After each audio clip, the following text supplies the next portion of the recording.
Hello everyone, welcome to another video of Krypton tutorial. आज हम लोग कंटिन्यू करने वाले हैं जेई मेंस के केमिकल इक्विलिब्रियम चैप्टर के प्रीवियस ईयर के क्वेश्चंस का सॉल्यूशन। तो आइए बिना कोई टाइम वेस्ट करते हुए स्टार्ट करते हुए सॉल्यूशन।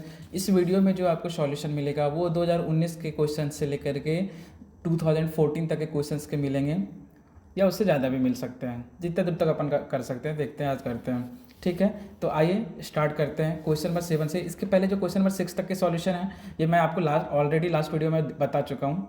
तो बिना कोई टाइम वेस्ट किए आइए स्टार्ट करते हैं। तो पहला क्वेश्चन क्या है, क्वेश्चन नंबर 7 कि एक रिएक्शन दिया हुआ है आपको अमोनिया के प्रिपरेशन का। ठीक है, और उसमें क्या बोला है कि जिसका केपी उसने केपी लिख दिया है, और बोला क्या है कि जो पी टोटल है ना वो अमोनिया से बहुत ज़्यादा है। बहुत ज़्यादा होने का मतलब क्या है कि आप पी टोटल के रिस्पेक्ट में अमोनिया का पार्शियल प्रेशर क्या कर सकते हो, इग्नोर कर सकते हो। बस यही क्वेश्चन पूछा है। फिर उसने बोला कि आप तो मेरे को बताओ अमोनिया का पार्शियल प्रेशर क्या होगा।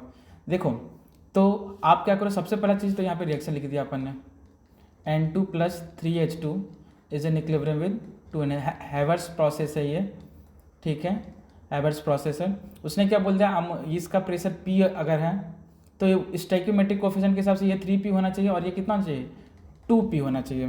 तो P टोटल जो होगा, टोटल प्रेशर क्या होगा, इन दोनों के प्रेशर का समेशन क्या, तो वो हो जाएगा P + 3P प्लस अमोनिया का प्रेशर। बट उसने क्या बोला है कि देख भाई P टोटल जो है ना वो क्या है, बहुत ही ज़्यादा है।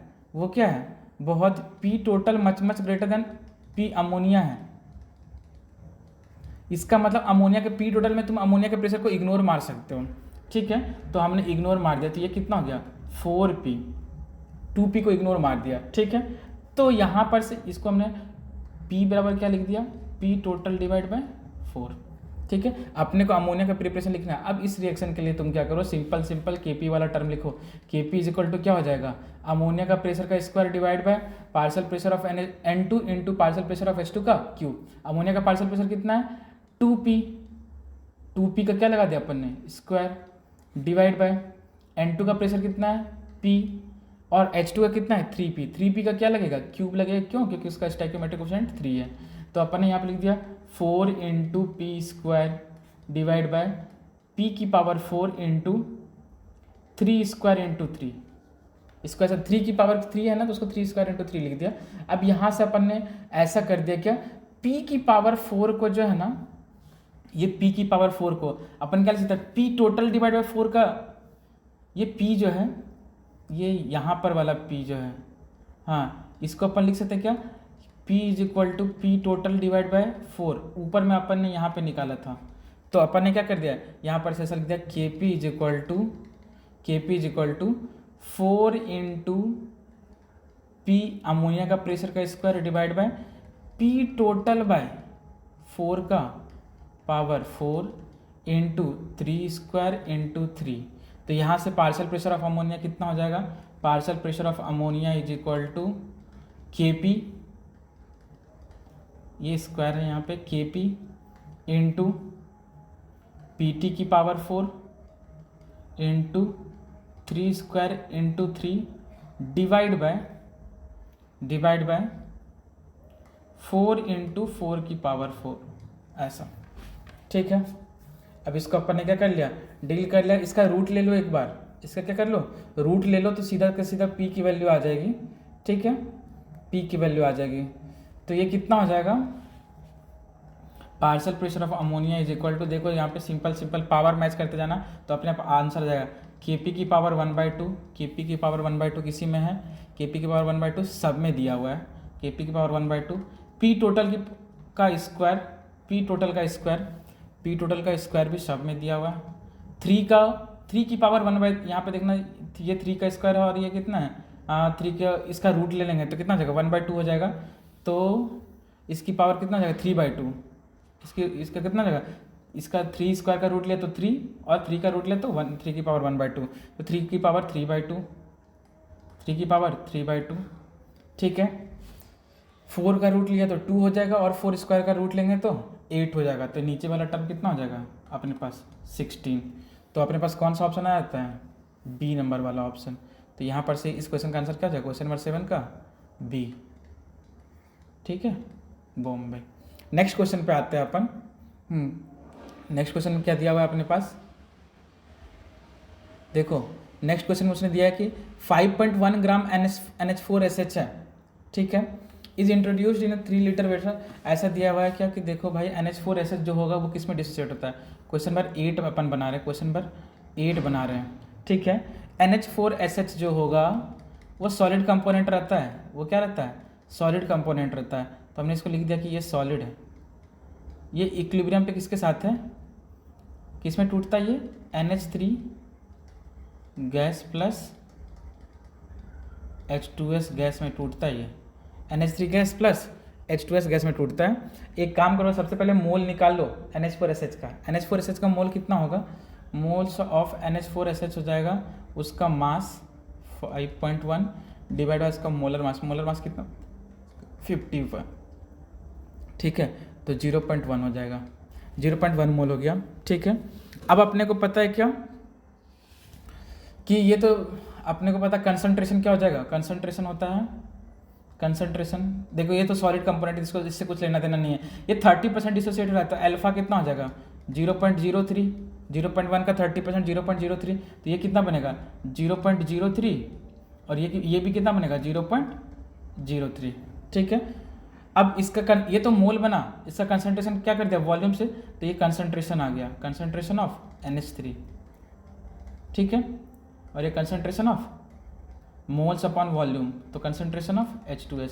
जैसे कंसंट्रेशन आ गया तो अब आप क्या कर लो, Kc निकाल लो। क्या कर लिया अपन ने, यहाँ से Kc निकाल लिया, तो यहाँ पर से इसको Kc निकाल लेना, तो 0.03 का स्क्वायर हो जाएगा और डिवाइड बाय 3 का स्क्वायर हो जाएगा, ठीक है। तो इसको डील, यहाँ से Kc निकाल लिया अपन ने, और फिर क्या कर दिया, जैसे ही Kc यहाँ से निकाला Kp इज इक्वल टू क्या लगा देना, Kc RT की power delta N G. Delta N G की वैल्यू कितनी है 2, क्योंकि देखो प्रोडक्ट का स्टोइकियोमेट्रिक कोएफिशिएंट का सम कितना हो रहा है 2 हो रहा है, तो उसको डील कर लिया अपन ने। तो यहाँ पर से अपने पास डेल्टा एन जी की वैल्यू भी आ गई, तो यहाँ से इसका आंसर जो निकल के आ जाएगा Kp इज इक्वल टू 0.242 के आसपास आ जाएगा, ठीक है, 0.242 ATM स्क्वायर। तो इसका आंसर भी क्या हो जाएगा बी नंबर ऑप्शन, इसका आंसर भी क्या हो जाएगा बी नंबर ऑप्शन, ठीक है। अब नेक्स्ट क्वेश्चन पे आते हैं। हाँ, क्वेश्चन नंबर 9 देखो क्या दिया हुआ है। उसने पूछा कि आप तो बताओ Kp अपन Kc की वैल्यू क्या होगी, Kp अपन Kc की वैल्यू का तीनों के लिए क्या होगी। तो सिंपल सा क्वेश्चन है ऐसा कि देखो अपने को पता है अगर delta N G equal to 0 रहा तो Kp is equal to Kc हो जाएगा। Delta N G less than 0 रहा तो Kp लेस देन Kc हो जाएगा। इसका मतलब Kp अपन Kc की वैल्यू क्या हो जाएगी, लेस देन 1 हो जाएगी। और delta N G greater than 0 रहा, delta N G greater than 0 रहा तो Kp ग्रेटर देन Kc हो जाएगा, Kp ग्रेटर देन Kc हो जाएगा। अब यहाँ पर सबका डेल्टा एन जी देखो, पहले वाले में डेल्टा एन जी क्या है, फर्स्ट वाले रिएक्शन में क्या है डेल्टा एन जी, फर्स्ट वाले रिएक्शन में डेल्टा एन जी की वैल्यू 0, तो Kp इक्वल टू Kc, तो रेशियो क्या हो जाएगा 1, तो सी नंबर ऑप्शन तो वैसे ही एलिमिनेट हो गया। अब आते हैं सेकंड वाले में डेल्टा एन जी क्या है ग्रेटर देन 1, सेकंड वाले में डेल्टा एन जी क्या है greater than 1, delta N G greater than 1, delta N G greater than 0 का मतलब क्या है Kp ग्रेटर देन Kc, तो रेशियो क्या होगा 1 से ज़्यादा वाला रेशियो कौन सा वाला है 24.62 वाला, ठीक है। अब आते हैं तो ये तो सीधा आंसर निकल गया भाई। देखो सेकंड वाले में Kp ग्रेटर देन Kc, तो अपने पास कौन सा बचता है ए और बी ऑप्शन बस। अब ए और बी में थर्ड वाला ये सी वाला ऑप्शन का देखना, उसका Kp लेस देन Kc आना चाहिए क्योंकि डेल्टा एन जी नेगेटिव है, तो वो Kp लेस देन Kc आना चाहिए, तो वो सिर्फ और सिर्फ बी वाले ऑप्शन में, तो इसका भी आंसर क्या है बी। कमाल है, सबका आंसर बी ही आ रहा है, ठीक है। चलो अब नेक्स्ट क्वेश्चन पे आते हैं। कंसिडर द फॉलोइंग रिएक्शन ऐसा, तो उसने बोला कि K1 और K2 का, देखो ये काफ़ी सिंपल क्वेश्चन है और ऐसे क्वेश्चन आते हैं काफ़ी जेईई मेंस में। क्या कि ऐसा करो पहले वाले रिएक्शन को पलट दिया, जैसे ही पहले वाले रिएक्शन को पलटा रिवर्स करने पे क्या हो जाएगा, रिवर्स किया अपन ने रिएक्शन को तो ये 1/K1 हो जाएगा क्या। और फर्स्ट वाले रिएक्शन को क्या कर दो 3 से मल्टीप्लाई कर दो। अब 3 से मल्टीप्लाई कर दिया, मल्टीप्लाई बाय 3 किया तो पावर में क्या चला जाएगा 1/K1 के पावर में 3, ठीक है। तो इसको हम लोग लिख सकते हैं K1 के पावर में -3, और ये किसके इक्वल हो जाएगा सेकंड वाले रिएक्शन के बराबर आ जाएगा क्या। अगर रिएक्शन पहले वाले रिएक्शन को रिवर्स कर दिया और 3 से मल्टीप्लाई कर दिया तो सेकंड वाला रिएक्शन आ जाएगा, तो K2 will be equal to K1 raise to the power -3, ठीक है। तो इसका आंसर क्या हो जाएगा सी नंबर ऑप्शन। ठीक है, तो 10 का क्या हो जाएगा आंसर? 10 का अपन ने आंसर क्या लिख दिया? सी। अब आते हैं क्वेश्चन नंबर 11 के ऊपर। हाँ देखो, क्वेश्चन नंबर 11 उसने क्या बोला है, an aqueous solution of H2S and 0.2 mHCl। देखो यार, HCl जो है वो स्ट्रॉन्ग एसिड है, HCl जो है स्ट्रॉन्ग एसिड है। पहले तो इस HCl को देख करके यही क्लिक करना चाहिए, HCl को देख करके यही क्लिक करना चाहिए क्या, कि 0.2 mHCl, 0.2 mHCl का मतलब यहाँ से H प्लस का कंसंट्रेशन कितना है? 0.2 m। H प्लस का कंसंट्रेशन कितना है? 0.2 m। ठीक है, अब उसने क्या बोला है, क्वेश्चन पढ़ना कि the equilibrium constant for the formation of SH minus from H2S। H2S से SH माइनस का फॉर्मेशन का जो इक्विलिब्रियम कांस्टेंट है वो उसका डाटा दिया है। तो H2S किस में डिसोसिएट होता है? H2S डिसोसिएट होगा, H2S is in equilibrium with H plus plus SH minus, SH minus. और इसका इक्विलिब्रियम कांस्टेंट K1 अपन मान लेते हैं। K1 की वैल्यू कितनी दी हुई है इसने? 1 × 10 पावर 1 × 10⁻⁻7। ठीक है, ये दिया हुआ है। और H2 माइनस SH से उसके फॉर्मेशन का भी दिया हुआ है। तो SH माइनस किस में टूटता है? SH माइनस किस में टूटता है? H plus plus H2 minus में। तो अपन ने यहाँ पे लिख दिया H plus plus S2 minus. इसका K2 इसको कहते हैं अपन, इसको क्या कहते हैं? K2 कहते हैं। ये डाटा भी कितना दिया हुआ अपने को? 1.2 × 10⁻⁻13, 1.2 × 10⁻⁻13। एक काम करो, ये दोनों रिएक्शन को जोड़ दो तो क्या हो जाएगा देखना जरा सा। H2S is in equilibrium with, देखो मैं वो फेज वगैरह नहीं लिख रहा हूँ, वो आप अपना से लिख देना, 2H plus plus S2 minus. ठीक है, और इसका इक्विलिब्रियम कांस्टेंट क्या हो जाएगा? K3 जो हो जाएगा। अब दोनों रिएक्शन को ऐड कर रहे हैं तो दोनों मल्टीप्लाई हो जाएगा क्या? तो दोनों को अपन ने क्या कर दिया? मल्टीप्लाई कर दिया। K1 × K2, K1 और इंटू K2 कर दिया तो इसकी वैल्यू कितने आ गई? 1.2 × 10⁻⁻20, 10⁻⁻20। ये आ गई किसकी वैल्यू? K3 की वैल्यू आ गई। ठीक है, H2S के डिसोसिएशन की। अब उसने क्या बोला कि आप तो बताओ अब इसका अपने लिख दिया। अच्छा, K3 होगा क्या? K3 किसके इक्वल हो सकता है? तो हमने यहाँ पे लिख दिया K3 will be equal to concentration of S2 minus into concentration of H plus का square divide by concentration of H2S, concentration of H2S। अब इसमें देखो K3 अपने को पता है, K3 अपने को पता है, H प्लस का भी कंसंट्रेशन पता है और H2S का भी उसने कंसंट्रेशन दे दिया है। तो सिर्फ बचा क्या है अननोन? S2 माइनस ही तो बचा है, S2 माइनस। तो यहाँ से क्या कर लेना है? S2 माइनस की वैल्यू निकाल लेना। ठीक है, K3 अपने को पता है, H प्लस पता है ऊपर में HCl वाले से, और H2S का भी कंसंट्रेशन पता है, उसको डील करना। तो आंसर जो आएगा वो 3 × 10⁻⁻20 के आसपास आएगा। तो आंसर क्या हो जाएगा? 3 × 10⁻⁻20, बी नंबर ऑप्शन। क्या हो जाएगा आंसर? बी। ठीक है, अब आते हैं नेक्स्ट क्वेश्चन पे, क्वेश्चन नंबर 12 के ऊपर। The equilibrium constant eight 298 for the reaction इतना इतना इज 100। इक्विलिब्रियम कांस्टेंट दिया हुआ है और इनिशियल कंसंट्रेशन उसने क्या बोल दिया? 1 है। इनिशियल कंसंट्रेशन उसने क्या बोल दिया?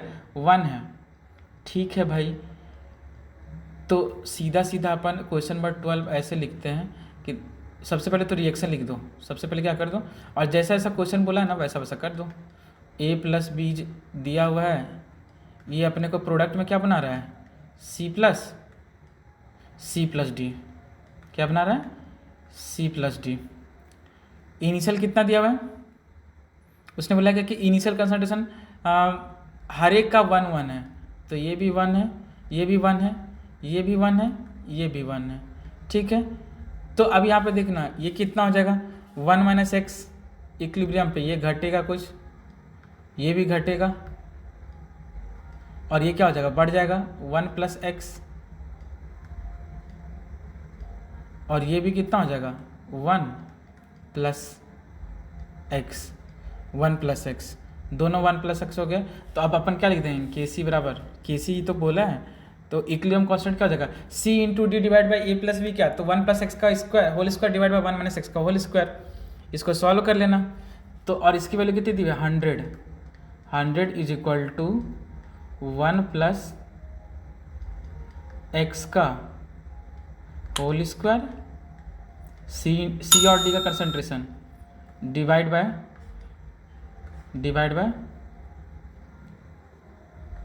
1 माइनस एक्स का होल स्क्वायर। ठीक है, रूट ले लिया, सीधा 10 आ गई value, 10 is equal to 1 plus X divide by 1 minus X. तो यहाँ से अपन ने क्या कर लिया, x को डील कर लिया, x की वैल्यू कितनी आ जाएगी, यहाँ से अपन x को डील कर लिया, वो कितना आ जाएगा 0.818, 0.818 आया, 0.818 ये आएगा। अब d है कितना, d का कंसंट्रेशन उसने पूछा है, तो 1 प्लस एक्स है, तो 1 प्लस 0.818 कर दिया अपन ने, तो अपने पास क्या जाएगा 1.818, 1.818 ये हो जाएगा अपने पास। ठीक है, हाँ अब आते हैं अपन नेक्स्ट क्वेश्चन की तरफ। देखो standard Gibbs free energy at 300 kelvin दिया हुआ है। हाँ, position at a given time the composition of the reaction इतना दिया हुआ है। देखो यार, डेल्टा जी बराबर delta G nought plus R T L N Q होता है। डेल्टा जी बराबर, ऐसा सिंपल सा क्वेश्चन है। क्वेश्चन नंबर 12 भी हो गया अपने पास। क्वेश्चन नंबर 13 देखते हैं अपन। क्वेश्चन नंबर 13, ठीक है। क्वेश्चन नंबर 13 में क्या है, अपने को पता है क्यू के लिए उसने डाटा दे दिया है, ए बी सबका कंसंट्रेशन दे दिया है। तो सबसे पहले तो क्या करो, क्यू फाइंड कर लो, क्यू फाइंड कर लो। क्यू कितना हो जाएगा, सी का कंसंट्रेशन की पावर 1 तो 1/2 इनटू बी की पावर 1 तो 2 डिवाइड बाय ए का स्क्वायर तो 1/2 का स्क्वायर। इसको डील कर लिया तो कितना आ जाएगा 4। इसकी वैल्यू कितनी आ जाएगी 4। क्यू की वैल्यू 4 आ गई। अब डेल्टा जी बराबर delta G nought plus R T L N Q कर दिया। डेल्टा जी बराबर हमने क्या कर दिया, डेल्टा जी बराबर delta G nought plus R T L N Q कर दिया। अभी देखो क्यू की वैल्यू पता है और डेल्टा जी नॉट भी पता है, आर टी भी पुट कर दो तो डेल्टा जी की वैल्यू निकालना। देखो क्यू भी पॉजिटिव है और डेल्टा जी भी पॉजिटिव, तो डेल्टा क्यू भी पॉजिटिव है, डेल्टा जी नॉट भी पॉजिटिव है, तो डेल्टा जी भी क्या होगा पॉजिटिव ही है क्या। और delta G not positive, delta G positive का मतलब क्या है, क्यू ग्रेटर देन के है। क्यू ग्रेटर देन क्या है, के है। अब अगर क्यू ग्रेटर देन के हो गया, इसका मतलब इक्विलिब्रियम पर आने के लिए क्यू को अपनी वैल्यू घटानी पड़ेगी क्या, क्योंकि के तो फिक्स रहता है, तो क्यू को अपनी वैल्यू घटानी पड़ेगी। तो रिएक्शन किस डायरेक्शन में जाएगा, बैकवर्ड डायरेक्शन में, रिवर्स डायरेक्शन में। क्यू ग्रेटर देन के है तो क्या हो जाएगा रिवर्स। क्यों, अगर क्यू की वैल्यू ज़्यादा हो गई के से, तो अब क्यू की वैल्यू क्या, इक्विलिब्रियम आने के लिए उसको अपनी वैल्यू घटानी पड़ेगी ताकि वो के इक्वल हो जाए। अब वो क्यू की वैल्यू कब घटेगी, जब रिएक्शन बैकवर्ड डायरेक्शन में जाएगा। तो आंसर क्या हो जाएगा अपना, क्यू ग्रेटर देन के और रिएक्शन रिवर्स, तो बी नंबर ऑप्शन। तो 13th का भी आंसर क्या है बी। ठीक है, 14th नंबर क्वेश्चन पे आते हैं। उसने देखो अपने को फॉर्मूला पता है केपी, ये KP is equal to K C R T power delta N G वाला जो फॉर्मूला है ना, ये इतना ज़्यादा इंपॉर्टेंट है। ऑलमोस्ट हर साल वो आता है उसके ऊपर बेस्ड क्वेश्चन, ऑलमोस्ट हर साल उसके ऊपर बेस्ड क्वेश्चन आता है। तो देखते हैं। हाँ, अपने को क्वेश्चन नंबर 14 देखना है। के P is equal to K C R T की पावर डेल्टा एन जी। अब उस क्वेश्चन से, क्वेश्चन देकर के अपन डेल्टा एन जी आसानी से निकाल सकते हैं। इस रिएक्शन के लिए डेल्टा एन जी क्या है देख लो, ये प्रोडक्ट में 1 है और रिएक्टेंट में कितना 1.5, तो -1/, यहाँ पर देखो -1/2 है। तो क्वेश्चन नंबर 14, क्वेश्चन नंबर 14 के लिए डेल्टा एन जी कितना हो गया -1/2, क्योंकि के P is equal to K C R T power delta N G, तो -1/2 आंसर। तो ये हो गया। अब आता है क्वेश्चन नंबर 16 के ऊपर। हाँ, क्वेश्चन नंबर 16 में क्या है, इक्विलिब्रियम पे डेल्टा क्या बोला है, N2 प्लस अमोनिया का प्रिपरेशन है, N2 ऐड किया है।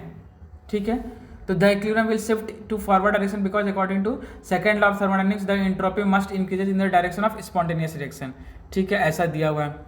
दूसरा क्या दिया हुआ है, the condition for equilibrium Gn2 plus 3Gn2 इतना वेयर गिव्स एनर्जी पर mole this is measured by the partial pressure the condition of equilibrium unaffected by the catalyst. ठीक है, which increase the rate of, ऐसा दिया हुआ है। तो correct statement अपने को बताना, the catalyst will increase the rate of forward reaction by alpha and the rate of backward reaction by beta. Catalyst will not alter the rate of either reaction, catalyst will not alter the rate of either reaction. देखो तो सीधा सीधा बात है यहाँ पे, उसने क्या बोल, देखो अपने को पता है कैटलिस्ट क्या करता है, सुन लेना अच्छे से कि कैटलिस्ट जो है ना वो इफेक्ट नहीं करता इक्विलिब्रियम कंपोजिशन को या फिर इक्विलिब्रियम कांस्टेंट को। वो क्या करता है, just rate of forward reaction भी बढ़ा देता है और रेट ऑफ बैकवर्ड रिएक्शन भी बढ़ा देता है। तो रेट ऑफ फॉरवर्ड भी बढ़ा दिया, रेट ऑफ बैकवर्ड रिएक्शन भी बढ़ा दिया, तो सीधा सीधा क्या हो जाएगा अपने पास आंसर कि अगर फॉरवर्ड डायरेक्शन का रेट बढ़ाया और बैकवर्ड डायरेक्शन का रेट बढ़ाया तो एक ही क्वेश्चन ऐसा दिख रहा है, एक ही ऑप्शन दिख रहा है, ऑप्शन नंबर बी देखोगे अगर अच्छे से कि उसमें बोला है कि देखो रेट ऑफ फॉरवर्ड डायरेक्शन भी बढ़ा देगा उतना, हाँ, और सेम एक्सटेंट के साथ क्या कर देगा, बैकवर्ड डायरेक्शन का भी बढ़ा देगा। तो ओवरऑल इक्विलिब्रियम कांस्टेंट क्या रह जाएगा, सेम रह जाएगा। इसलिए 16 का भी आंसर क्या हो जाएगा, बी। इसलिए 16 का भी आंसर क्या हो जाएगा, बी। तो 16 का भी अपना आंसर क्या लिख दिया, 16 का बी। अब आते हैं क्वेश्चन नंबर 17 के ऊपर। क्वेश्चन नंबर 17 के ऊपर, क्वेश्चन नंबर 17 में क्या बोला है उसने, देखो उसने ऐसा बोला है कि Ag plus NH3 gives AgNH3 plus K1 दिया हुआ और AgNH3 प्लस NH3 गिव्स ऐसा, ठीक है, और K2। तो the formation constant of AgNH3 2 plus, AgNH3 2 plus का फॉर्मेशन का अपने को देखो, उसका फॉर्मेशन कांस्टेंट उसने बोला है, उसका फॉर्मेशन क्या बोला है, कांस्टेंट उसने बोला है। तो तुम तो सिंपल क्या कर दो, दोनों रिएक्शन को ऐड कर दो। 17 वाले रिएक्शन में फर्स्ट रिएक्शन और सेकंड रिएक्शन को ऐड कर दो। जैसे ही फर्स्ट और सेकंड रिएक्शन ऐड करोगे ना तो देखो AgNH3 plus AgNH3 plus cancel हो जाएगा, तो आएगा अपने पास क्या, जो फाइनल रिएक्शन होगा Ag प्लस 2NH3, दोनों में अमोनिया जो है रिएक्टेंट साइड में है, is in equilibrium with AgNH3 2 ऊपर में प्लस AgNH3 2 ऊपर में 1 प्लस, दोनों रिएक्शन को ऐड करते हैं। अब दोनों रिएक्शन को अगर ऐड कर दिया तो उसका इक्विलिब्रियम कांस्टेंट क्या कर दो, मल्टीप्लाई कर दो। तो उसका इक्विलिब्रियम कांस्टेंट मल्टीप्लाई कर दिया तो K1 इंटू K2 कर दिया, K1 इंटू K2 कर दिया, वैल्यू पुट करो और यहाँ पर से फिर आंसर निकालो। जैसे वैल्यू पुट करा आंसर निकाला तो आंसर क्या आ जाएगा इसका 10⁻⁻6 में आएगा। एक तो ये ठीक है, क्यों, क्योंकि देखो यहाँ पर 10⁻³ 10⁻³ है और 3.5 इंटू 1.7 अपने को करना है। 3.5 इंटू 1.7 जब करेंगे तो अपना आंसर जो आएगा वो कितना हो जाएगा, 6 पॉइंट समथिंग के आसपास आ जाएगा, 6.08 इंटू 10⁻6। एक ही ऑप्शन दिख रहा है तुमको, हाँ 10⁻6 वाला, तो 17 का ए हो जाएगा आंसर। 17 का क्या हो जाएगा, ए हो जाएगा आंसर। तो यहाँ से अपन ने क्या कर दिया, ए। तो देखो यार अपन ने 2006 तक के जेईई मेंस के क्वेश्चन लगभग ऑलमोस्ट कर लिए हैं, ठीक है। तो अगर आपको ये वीडियो पसंद आया है तो आप हमारे चैनल को सब्सक्राइब करें, लाइक करें इस वीडियो को। और अगर आपको किसी और चैप्टर के प्रीवियस ईयर के सॉल्यूशन में भी दिक्कत है तो आप हमें बताएं, हम उस पर हम उसके प्रीवियस ईयर के सॉल्यूशन के ऊपर भी वीडियो लाएंगे। किसी टॉपिक में डाउट है तो आप हमें उसे भी बताएं, हम उस पर भी कोई ना कोई वीडियो लाएंगे।